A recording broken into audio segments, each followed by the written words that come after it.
bahwa dunia ini sekali lagi bisa menawarkan apapun yang membuat kita tertarik. Bisa jatuh. Kalau tadi dia naksir, gua nggak naksir.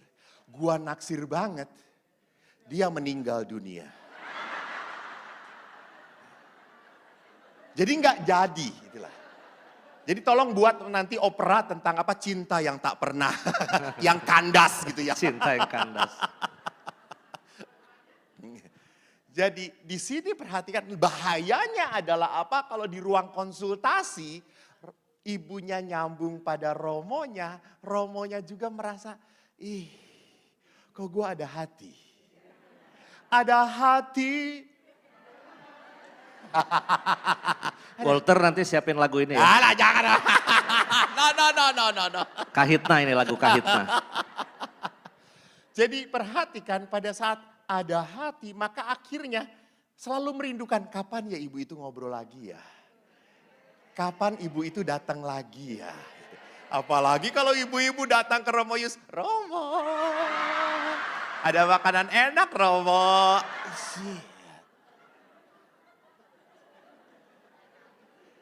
Jadi saudaraku lihat bahwa godaan itu ada di dalam dunia. Dan godaan itu lihat setan pun menggoda kita. Ada kuasa kegelapan. Ingat di dalam Injil Lukas. Kemarin kan waktu kita mengawali masa Prapaskah itu kan bacanya tentang apa? Ini kurang Katolik tersesat tuh kayak gini. Bacanya tentang apa?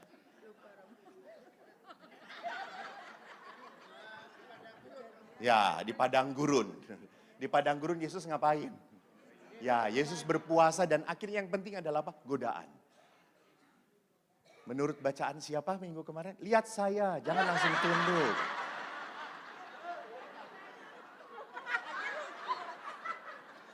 Ibu bukan mikir ketakutan, ibu mah.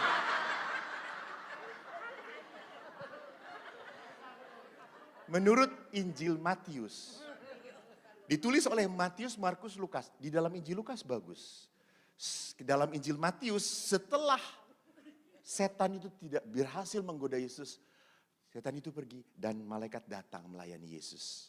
Dalam Injil Lukas setan itu menanti waktunya. Hati-hati, menanti waktunya. Maka kita pun sama, akan ada godaan. Godaan yang membuat kita bisa jatuh. Maka mari kita lihat apa itu cobaan, apa itu godaan. Karena kalau tidak dibedakan, kita akhirnya suka salah tafsir. Bahwa seluruh cobaan, katakanlah dalam tanda petik, itu berasal dari Tuhan. Ingat, Yakobus berkata apa? Jelas banget dikatakan, Tuhan tidak mencobai siapapun untuk membuat mereka jatuh dalam dosa. Jadi Bapak Ibu sadari Allah itu menghendaki kita untuk hidup dalam keselamatan. Dan kita pun selamat kembali sampai rumah Bapa. Itu inginnya Tuhan. Gak ada Tuhan yang senang anaknya apa? Berdosa dan dikuasai roh jahat. Enggak. Akan ada satu sukacita yang besar dikala seorang anak Tuhan bertobat kembali.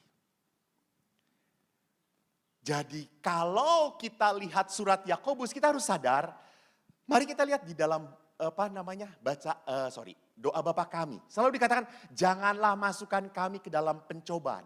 Di sini lihat tidak berarti bahwa Tuhan itu memasukkan kita dalam pencobaan. Tidak. Namun maksudnya apa? Tuhan jangan biarkan saya masuk dan mengikuti pencobaan. Tolong halang-halangi saya. Tolong jaga saya. Tolong lindungi saya supaya tidak jatuh. Supaya tidak mengikuti godaan itu. Nah itu yang dimaksudkan di dalam doa Bapa kami. Supaya saya jangan terhanyut, terbawa.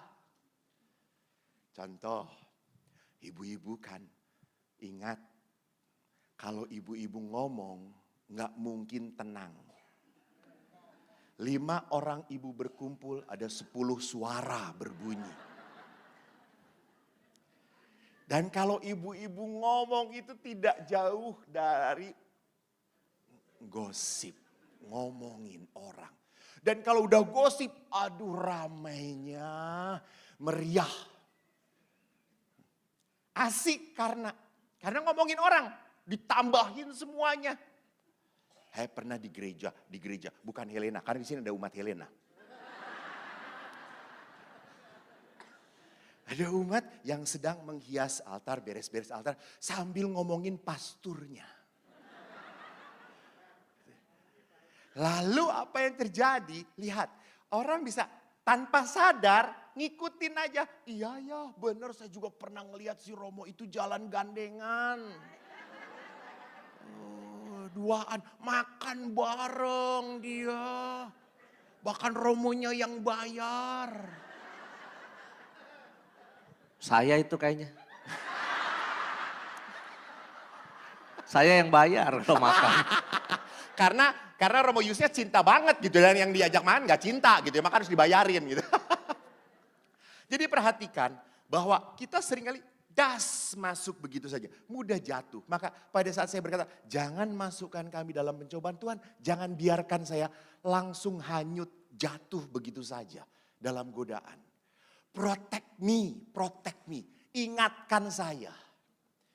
Nah, Santo Siprianus pernah berkata bahwa dengan meminta dilepaskan dari pencobaan, kita diingatkan bahwa kita ini lemah. Kita sadar. Kita punya kelemahan, fisik, jiwa, roh. Saya ingat Bapak Kardinal itu selalu mengatakan tubuh kita butuh nutrisi, jiwa kita butuh motivasi, roh kita butuh inspirasi. Kita pun sadar kita punya kelemahan fisik. Dan kelemahan fisik ini kalau nggak diterima, kita akhirnya menjadi orang yang mudah mengeluh terus. Romo sakit dengkulnya, sakit perut cekot-cekot Romo. Namanya orang sudah usia 80 tahun ke atas toh, sudah bingung, dislokasi. Ada seorang oma saya pernah cerita, datang kepada saya mengeluh Romo. Dia datang mengeluh, tapi senangnya saya didatangin oleh oma itu selalu setelah mengeluh, ngasih amplop 1 juta. Ya cukup, saya senang kalau dia datang gitu ya. Gak apa-apa lah. Romo, oma umur berapa? Ya. Harus diklarifikasi karena kalau di OKS tuh oma-oma ada yang 42 tahun juga ada. Kalau kita yang normal-normal aja Romo. Lalu si oma ini datang. Dia mengeluh, Romo aku sakit. Apa yang sakit Oma? Dari ujung rambut sampai ujung kaki sakit Romo. Oh ya, coba sentuh kepalanya. Dia sentuh pakai jarinya. Aduh Romo sakit.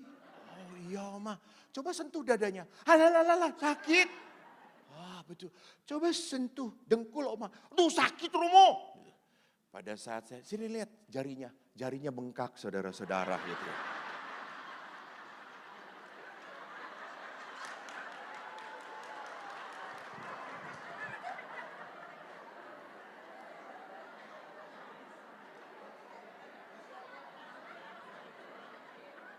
Lalu saya sentuhin pantat saya, aduh, sakit juga toh. Pantat saya nggak masalah Oma, kata saya itu.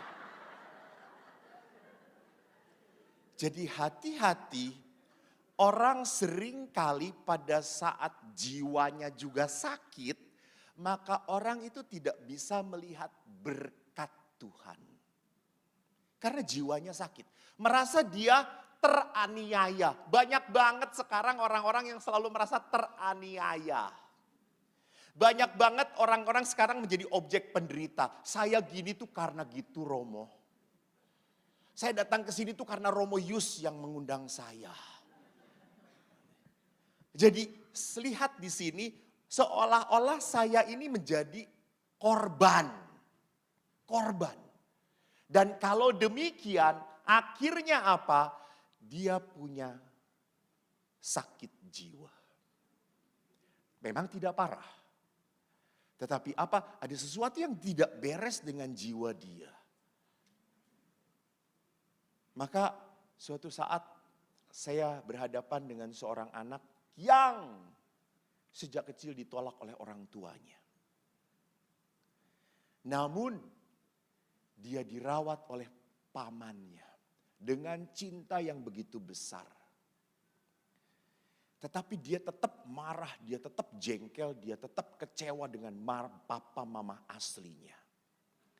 Lalu saya berkata, nak, kamu lupakan berkat yang begitu besar hanya karena kemarahanmu pada orang tuamu. Ingat, kalau berkat Tuhan tidak berjalan melalui orang tuamu, bukan berarti Tuhan putus salurannya untuk memberkati kamu. Tidak. Berkat Allah mengalir pada diri orang lain. Lewat orang lain. Nah ini seringkali kita jadi orang Katolik kayak gitu. Kenapa orang Katolik cemas, marah, jengkel, kecewa? Karena apa? Karena hanya mengharapkan dari dia. Hanya dia yang betul-betul bisa mencintai saya. Bodoh. Bodoh. Blow on. Allah itu maha besar. Allah itu maha kasih.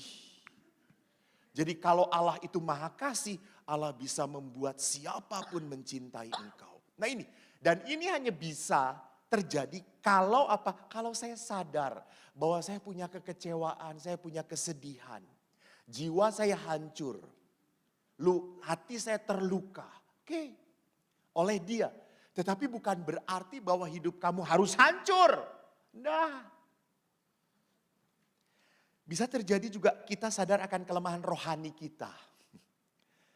Ada beberapa ibu-ibu yang ngomong kepada saya, Romo kenapa ya? Apa sih yang salah Romo dalam diri saya? Emang kenapa Bu? Saya itu ya Romo, kalau masuk gereja Helena langsung bawaannya ngantuk.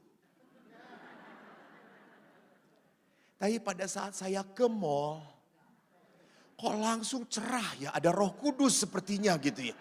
Jadi Roh Kudus itu ada di mall atau ada di gereja Romo gitu ya.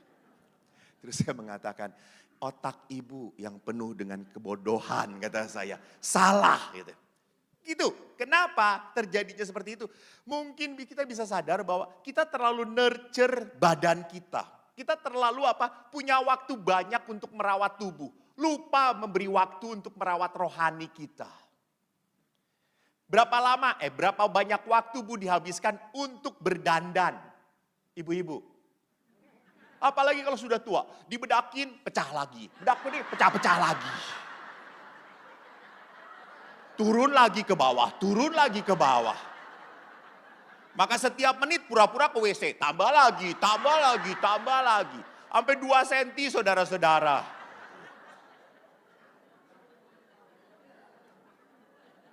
Ibu-ibu terimalah bahwa badan kita itu makin lama memang akan mengikuti gaya gravitasi.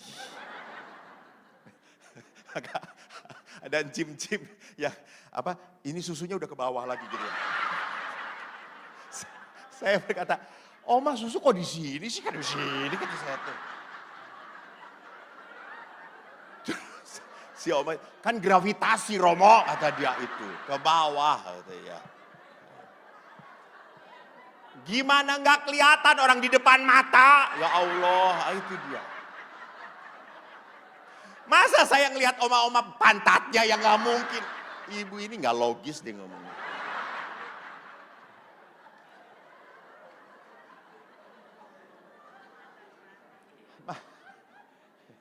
Maka kalau kita disadarkan oleh Santo Siprianus, doa Bapa kami itu mengajarkan bahwa saya lemah. Saya lemah. Maka kalau orang lemah, orang itu hanya akan menjadi kuat kalau hidup dalam Allah. Hidup dalam roh. Maka perhatikan Roh Kudus yang memampukan kita, maka pertama-tama Roh Kudus itu akhirnya menyadarkan kita untuk membedakan apa? Pencobaan dan godaan. Pencobaan itu membuat kita kuat. Itu tadi. Supaya jangan jadi strawberry child. Jangan jadi supaya strawberry generation. Orang yang lemah, gampang nangis, gampang putus asa, gampang mewek, gampang pindah agama. Kan gak banyak banget sekarang orang Katolik juga pindah-pindah gereja. Strawberry faith. Imannya kayak strawberry banget. Diruntuhkan sedikit, langsung marah, kecewa. Nggak suka gereja Katolik jelek. Halah. Lalu pindah ke gereja yang lain. Suruh perpuluhan banyak. Gereja ini jelek, perpuluhannya banyak banget. Balik lagi ke gereja Katolik, nggak ada perpuluhan gitu ya.